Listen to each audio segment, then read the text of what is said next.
आइए साथियों, नमस्कार। आज साइंस एंड आर्ट्स में जानते हैं किसी द्रव का क्वथनांक या बॉइलिंग पॉइंट क्या होता है और साथ में ये भी जानने का प्रयास करते हैं कि जब किसी शुद्ध विलायक में कोई विलेय मिला दिया जाता है तो विलायक के क्वथनांक पर क्या प्रभाव पड़ता है, या फिर दूसरे शब्दों में हम कहें तो एलिवेशन इन बॉइलिंग पॉइंट या क्वथनांक का उन्नयन क्या होता है, इसके बारे में जानकारी प्राप्त करते हैं। सामान्य भाषा में क्वथनांक को द्रव के उबलने से जोड़ लेते हैं और होता भी यही है कि जब किसी द्रव को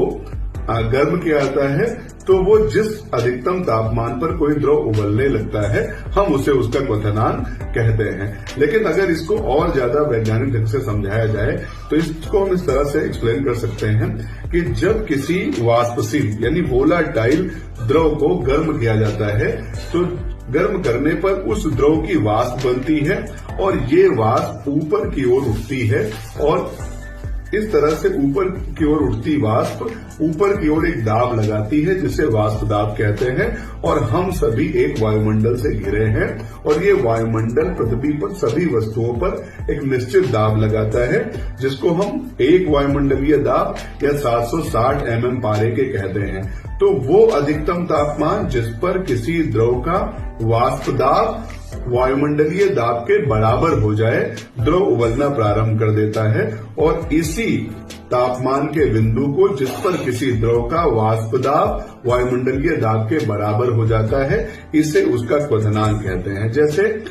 यदि जल का क्वथनांक 100 डिग्री सेंटीग्रेड कहा जाता है तो इस बात का तात्पर्य यह है कि जल को जब हम 100 डिग्री सेंटीग्रेड पर गर्म करते हैं तो जल का वाष्प दाब वायुमंडलीय दाब के बराबर हो जाता है और ये जल का क्वथनांक या बॉइलिंग पॉइंट कहलाता है। सामान्यतः देखा जाता है जब किसी विलायक में हम विलेय मिलाते हैं तो इस तरह से जो तैयार विलयन है उसमें विलायक का क्वथनांक बढ़ जाता है और इस घटना को हम क्वथनांक का उन्नयन या एलिवेशन इन बॉइलिंग पॉइंट कहते हैं। इसका कारण ये होता है कि जब विलायक शुद्ध होता है तो उसको जब हम गर्म करते हैं तो उसकी सतह पर केवल विलायक के अणु होते हैं और वो वाष्पशील होते हैं और वो जैसे गर्म किए जाते हैं वो ऊष्मा को अवशोषित करके गतिज ऊर्जा प्राप्त करते हैं और वो वाष्पित होने लगते हैं। लेकिन जब इस तरह के विलायक में हम कोई नॉन वोलाटाइल या अवाष्पशील पदार्थ मिला देते हैं तो विलायक के अणु वाष्प बनकर तो ऊपर उठते हैं लेकिन सतह पर जो विलेय के अणु होते हैं उनकी वाष्प नहीं बनती, यानी सतह पर शुद्ध विलायक के अणुओं की संख्या कम हो जाती, इसलिए पर्याप्त मात्रा में वाष्प नहीं बनती। और अधिक वाष्प बनाने के लिए उस विलयन को और अधिक ताप देने की आवश्यकता होती है, तब जाकर के उनकी वाष्प अधिक बनती है और ये वाष्प ऊपर की ओर एक दाब लगाएगी, उसको वाष्प दाब कहा जाता है। और फिर ये वाष्प दाब जिस ताप पर वायुमंडलीय दाब के बराबर हो जाएगी उसे हम उस विलयन का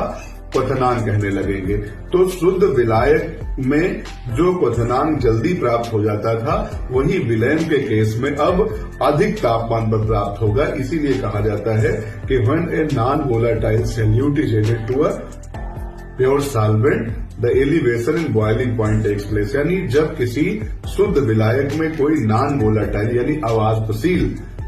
विलेय मिलाया जाता है तो इस तरह से तैयार विलयन का क्वथनांक बढ़ जाता है और इसी घटना को हम एलिवेशन इन बॉइलिंग पॉइंट कहते हैं, क्वथनांक का उन्नयन कहते हैं। यदि कभी ऐसा प्रश्न किया जाए किसी शुद्ध विलायक और विलयन में किसका क्वथनांक अधिक होगा तो हमारा सामान्य उत्तर होना चाहिए कि विलयन का बॉइलिंग पॉइंट हमेशा